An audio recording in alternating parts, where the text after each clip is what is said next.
A raiva está dentro de mim. Está aqui há tanto tempo, que virou parte do meu sangue. Aileen Wuornos. Ela não nasceu quebrada, mas foi sendo quebrada, um pedaço por vez. Na infância, o colo negado. Na adolescência, o corpo vendido. Na vida adulta, a alma abandonada. Aileen Wuornos não pedia carinho. Ela pedia silêncio, paz. Um instante em que o mundo parasse de esmagá-la. Mas o mundo não parou. Nunca parou. Ela era só uma menina quando aprendeu que, para existir, teria que sangrar. Quando percebeu que sua presença só era tolerada se viesse acompanhada de dor. E então, ela devolveu. Devolveu tudo o que recebeu. Não com palavras, mas com violência. Uma violência que nasceu da sobrevivência, não da maldade. Por trás dos 7 assassinatos que chocaram os Estados Unidos, existia um grito antigo. O grito de quem cresceu dormindo ao relento, trocando o próprio corpo por uma refeição, sendo chutada para fora de casa pelo único homem que deveria protegê-la. Esse não é um vídeo sobre mortes. É sobre uma mulher que implorou, em silêncio, por um mundo que nunca chegou. Uma mulher que tocava onde aprendeu a doer. Hoje, vamos percorrer esse labirinto sombrio. Não para perdoar, mas para compreender. Porque às vezes, o que chamam de monstro, é só o reflexo mais cruel do que a humanidade é capaz de fazer com uma criança. E no final deste vídeo, talvez você também se pergunte: será que Aileen matou? Ou foi o mundo que a matou primeiro? Antes de saber o que era certo ou errado, Aileen Wuornos já sabia o que era ser descartada. Abandonada pela mãe aos poucos meses de vida. O pai, um homem com histórico criminoso, tirou a própria vida na prisão antes que ela pudesse conhecê-lo. Restou apenas o avô, autoritário, frio e incapaz de oferecer qualquer forma de afeto. Para Aileen, a infância não teve brinquedos. Teve silêncios. Não teve abraços. Teve castigos. Ela cresceu em uma casa onde carinho era luxo e obediência era imposta com dureza. O lar que deveria protegê-la se tornou o primeiro campo de batalha. Na escola, ela era ridicularizada. Suja, desleixada, com roupas rasgadas. Os colegas riam, os adultos evitavam. Nenhum professor enxergava uma menina tentando gritar por dentro. Só viam mais uma criança problema. Mas o que ninguém percebia é que, aos poucos, Aileen já começava a se despedaçar por dentro. Aos 11 anos, já buscava na rua o que não tinha em casa. Aos 13, engravidou. A única coisa que poderia representar um novo começo lhe foi tirada. Seu filho foi entregue para adoção, e ninguém olhou para trás. Ela não teve sequer o direito de chorar em paz. Nessa idade, muitas meninas aprendem a sonhar. Aileen aprendeu a se proteger. Aprendeu a se calar. Aprendeu que, para sobreviver, precisaria se tornar mais dura que o mundo ao seu redor. Ela nunca mais voltou a ser uma criança. Na verdade, talvez nunca tenha tido a chance de ser uma. E é aqui que tudo começa. Porque quando uma criança cresce sem amor, o que sobra dentro dela? Depois da infância roubada, Aileen não seguiu por um caminho. Ela foi empurrada para fora dele. Expulsa de casa pelo próprio avô, passou a dormir em florestas geladas, dentro de carros abandonados ou sob pontes, em pleno inverno de Michigan. Tinha 14 anos. Enquanto outras adolescentes viviam os dilemas da juventude, ela fazia fogo com galhos molhados para não congelar. Aprendeu que um maço de cigarros podia virar uma refeição. Que um favor podia ser cobrado com brutalidade. E que a dignidade era uma moeda que ninguém estava disposto a trocar. Sem documentos, sem casa, sem ninguém. O Estado não a viu. Os vizinhos não a notaram. Aileen passou a ser invisível, exceto para quem via nela uma oportunidade de exploração. Foi nas estradas que ela desenvolveu sua própria lógica de sobrevivência. Sozinha, sem instrução, e com o corpo como única ferramenta, aprendeu a viver no limite entre o instinto e a sobrevivência. Ali, a moral não era mais uma bússola. Era um luxo.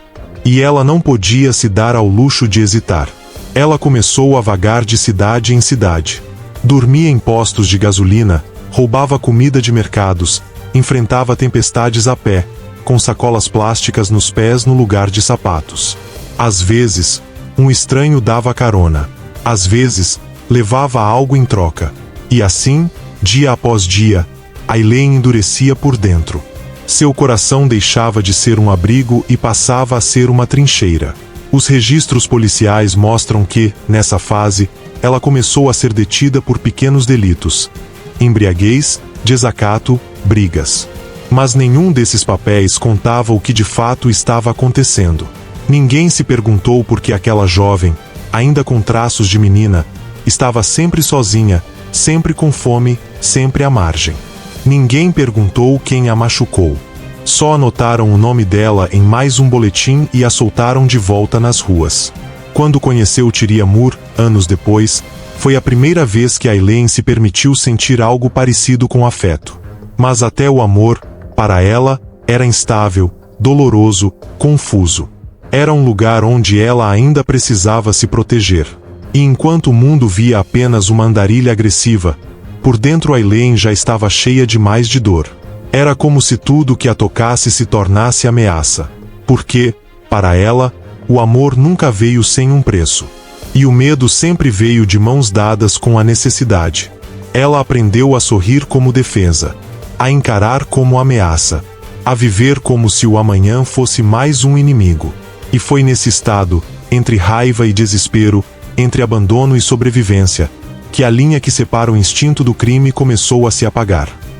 Em dezembro de 1989, a primeira vida foi tirada. Richard Mallory, um empresário da Flórida, foi encontrado morto em uma área isolada. A polícia inicialmente tratou o caso como mais um crime de estrada. Mas ele não era o primeiro, e não seria o último. Nos meses seguintes, outros corpos surgiram. Sempre homens. Sempre em rodovias desertas. Sempre com sinais de violência. E, aos poucos, um padrão emergiu: uma mulher solitária, de aparência rude, vista nas imediações das cenas. Seu nome era Aileen Wuornos. Para a imprensa, ela era uma serial killer. Para as autoridades, uma ameaça que precisava ser contida. Mas ninguém parecia querer entender por que aquela mulher, que até pouco tempo dormia em estações de ônibus, estava agora envolvida em uma sequência de assassinatos. Em seus depoimentos, Aileen dava versões conflitantes. Dizia que agiu em legítima defesa, que os homens a atacaram, que ela teve que se proteger. Em outros momentos, dizia que se cansou de ser usada. Mas uma coisa era clara: ela não matava por prazer. Ela matava por raiva. Uma raiva silenciosa, acumulada durante décadas.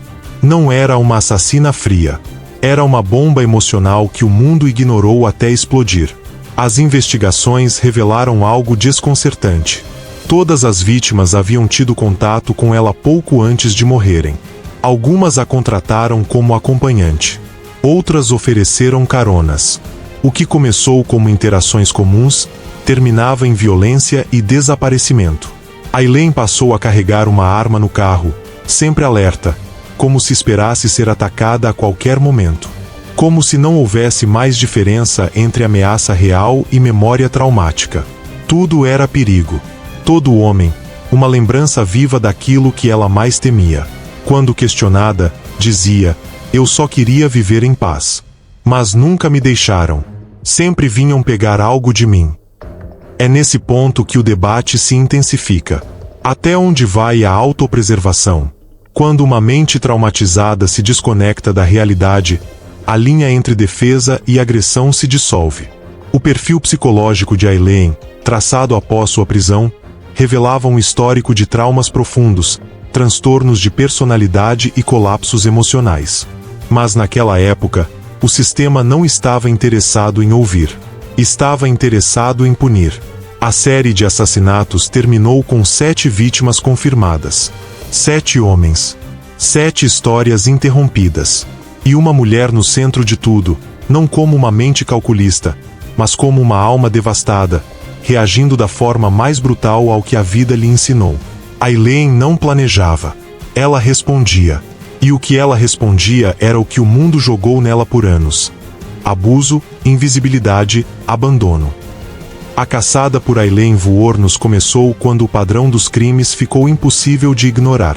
A polícia da Flórida já ligava os pontos. Cenas semelhantes, dinâmica repetida, e uma figura emergindo entre as pistas. Uma mulher magra, de cabelo bagunçado, andando sozinha pelas estradas, vivendo de esmolas e caronas. Com a ajuda de retratos falados e relatos de testemunhas, os investigadores chegaram até um nome: Aileen Carol Wuornos. A partir daí, tudo ganhou ritmo acelerado. Ela e sua companheira, Tyria Moore, já estavam sendo monitoradas discretamente. Aileen foi presa em janeiro de 1991, em um bar de motociclistas, sem resistência. Estava calma, quase apática, como se já soubesse que seria questão de tempo. Mas o momento mais cruel viria dias depois. Tyria, a única pessoa em quem Aileen confiava, a mulher por quem ela dizia ter matado, a única que ela considerava família, foi convencida pelas autoridades a colaborar. Em troca de imunidade, Tyria aceitou participar de um plano. Ela telefonaria para Aileen da delegacia, pedindo que confessasse os crimes para protegê-la. A gravação desse telefonema ainda ecoa como uma ferida aberta.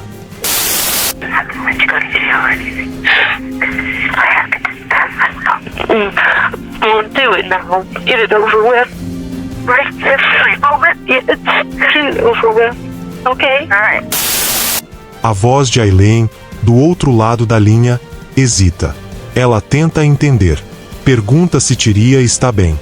E, pouco a pouco, começa a assumir tudo. Não porque queria, mas porque, mais uma vez, estava tentando salvar alguém. Alguém que ela achava que jamais a abandonaria. Essa traição não foi apenas estratégica. Foi simbólica. Era o golpe final para uma mulher que passou a vida inteira tentando se apegar a qualquer laço que parecesse amor, mesmo que fosse frágil, mesmo que doesse. Nos interrogatórios, Aileen oscilava entre momentos de lucidez e explosões emocionais.